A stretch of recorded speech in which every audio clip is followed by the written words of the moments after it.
اور ہر گزرتے لمحے کے بعد زندہ رہنے کی امید ختم ہوتی جا رہی تھی۔ ظاہر ہے اگر وہ زندہ بھی ہوں گے نہ تو ان کے پاس اتنا کھانا بچا ہوگا اور نہ ہی جس جگہ وہ پھنسے ہوں گے وہاں اتنا آکسیجن باقی ہوگا کہ وہ سانس لے سکیں۔ تھائی نیوی کے کمانڈوز کو پانی کے اندر جانے سے پہلے اندازہ لگانا تھا کہ فٹ بالرز کیو کے جن خشک پوائنٹس پر موجود ہو سکتے ہیں، ان خشک پوائنٹس میں سے ایک پوائنٹ پتایا بیچ کہلاتا ہے، جہاں پر فٹ بالرز کے ہونے کی کافی امید تھی۔ لیکن مسئلہ یہ تھا کہ یہ پوائنٹ کیو سے لگ بھگ 4 کلومیٹرز دور تھا۔ اس کا مطلب یہ تھا کہ ان کو پانی میں کافی دور تک سوئم کرنا تھا، اور وہ بھی غار کے تنگ جگہ اور بالکل اندھیرے پانی میں۔ اس پوائنٹس تک پہنچنا ڈائیورز کے لیے کوئی ایک دن کا کام نہیں تھا، کیونکہ غار کے لے آؤٹ مشکل ہونے کے ساتھ ساتھ یعنی پانی اتنا میلا تھا کہ اس میں ڈائیورز کو اپنے ہاتھ تک بھی نظر نہیں آ رہے تھے۔ اب کیونکہ کوئی اور آپشن تو تھا نہیں، اسی وجہ سے ڈائیورز کے اندر جانے کا عمل شروع کر دیا گیا۔ تھائی نیوی کمانڈوز پانی میں جتنا اندر جاتے تھے وہ ایک لال رنگ کی رسی چھوڑتے جاتے تھے تاکہ واپسی کا راستہ ان کے لیے آسان ہو سکے۔ ان کے کیو کے اندر جانا بہت مشکل تھا لیکن واپس آنا کافی آسان تھا، کیونکہ وہ لال رسی کو فالو کرتے واپس آ جاتے تھے۔ پورے 2 دنوں کے بعد وہ کیو کے ایک ایسے پوائنٹ پر پہنچے جہاں پانی نہیں تھا۔ اچھی خبر یہ تھی کہ یہاں کسی بھی لڑکے کی ڈیڈ باڈی نہیں ملی، لیکن اس کا مطلب یہ تھا کہ فٹ بالر ابھی بھی کافی زیادہ گہرائی میں موجود ہیں۔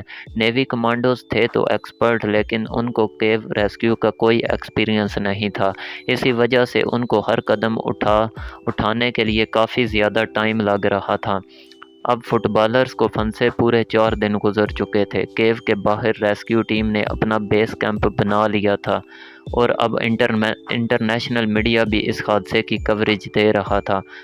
وقت تیزی سے گزر رہا تھا، میڈیا کوریج دیکھ کر پوری دنیا سے ایکسپرٹس کے آنے کا سلسلہ شروع ہو چکا تھا، لیکن ابھی تک فٹ بالرز کو ڈھونڈنے کے لیے کی جانے والی کوششوں کا کوئی نتیجہ نہیں نکلا تھا۔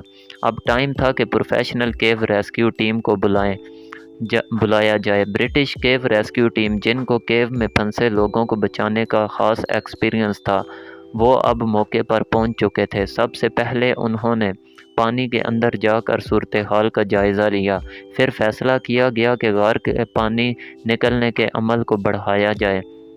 پہلے جہاں غار کے انٹری پوائنٹ سے پانی نکالا جا رہا تھا، اب دوسرے انٹری پوائنٹ سے بھی غار کا پانی کا نکلنے کا کام شروع ہو گیا۔ دیکھتے ہی دیکھتے غار میں پانی کا لیول کم ہونے لگا، اور اب غار کے پہلے 800 میٹر سے پانی نکل چکا تھا، اور یہ وہی پوائنٹ تھا جس پر برٹش ریسکیو ٹیم نے ایک ریسکیو بیس کیمپ بنا لیا، جس کو چیمبر 3 کا نام دے دیا گیا۔ درجنوں آکسیجن سلنڈر اور اکوپمنٹ چیمبر 3 تک لے جائے جا چکے تھے، کیونکہ یہ ریسکیو آپریشن یہیں سے سٹارٹ ہونا تھا۔ فٹ بالرز کو اب غائب ہوئے پورے 10 دن گزر چکے تھے۔ اب چیمبر 3 سے ڈائیورز نے پوری تیاری کے ساتھ جانا شروع کر دیا۔ میلے اور زیرو ویزیبلٹی والے پانی میں گھنٹوں کی سوئمنگ کرنے کے بعد پروفیشنل ڈائیورز پتایا بیچ پوائنٹ کے قریب پہنچ چکے تھے۔ یہ وہی پوائنٹ تھا جہاں فٹ بالرز کے ملنے کا کافی امکان تھے، لیکن پتایا بیچ پوائنٹس پر پہنچنے کے بعد جب اندر اندھیری غار میں انہوں نے لائٹ جلائی تو ان کو ساری امیدوں پر جیسے کسی نے پانی ڈال دیا ہو، کیونکہ پتایا بیچ پر بھی لڑکوں کا کوئی نام و نشان نہیں تھا۔ اب کنڈیشن یہ تھی کہ ڈائیورز کے پاس صرف اتنی آکسیجن بچی تھی کہ وہ واپس چیمبر 3 تک پہنچ سکیں، یعنی اگر ڈائیورز اس پوائنٹ سے آگے گئے تو ان کے پاس واپس لوٹنے جتنا آکسیجن نہیں بچے گا۔ لیکن ایک ڈائیورز نے ہمت کی اور وہ پتایا بیچ سے بھی آگے نکل گیا۔ 1000 فیٹ آگے جانے کے بعد اس کو ایک خشک جگہ ملی، اور وہ جب آخری بار پانی سے نکلا تو اس نے وہی جگہ دیکھی جس کی ساری امید لگا کر بیٹھے تھے۔ سہمے اور گھبرائے ہوئے فٹ بالرز پانی سے نکلنے والے ڈائیورز کی راہ تک رہے تھے، اور وہ 13 لڑکے بالکل صحیح سلامت اس پوائنٹ پر موجود تھے۔ لیکن سوال یہ تھا کہ پورے 10 دنوں تک بغیر کھانے پینے کہ یہ کمزور فٹ بالرز آخر زندہ کیسے رہے۔ ایکسپرٹس جن کو کافی ایکسپیرینس تھا ان کو ہی اس جگہ پر پہنچنے میں 10 دن لگے تھے۔ اب وہ ان 13 لڑکوں کو یہاں سے اب باہر کیسے نکالیں گے؟ ابھی تک پوری ریسکیو ٹیم نے جتنی بھی مشکلات کا سامنا کیا تھا، اگلے 8 دنوں میں ان کو اس سے بھی زیادہ مشکلات کا سامنا کرنا پڑے گا، کیونکہ اب یہ اندھیری غار کسی ایک انسان کی جان لینے والی ہے۔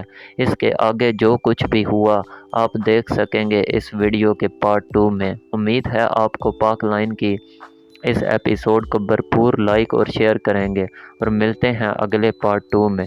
جزاک اللہ۔ Thanks a lot for watching my video.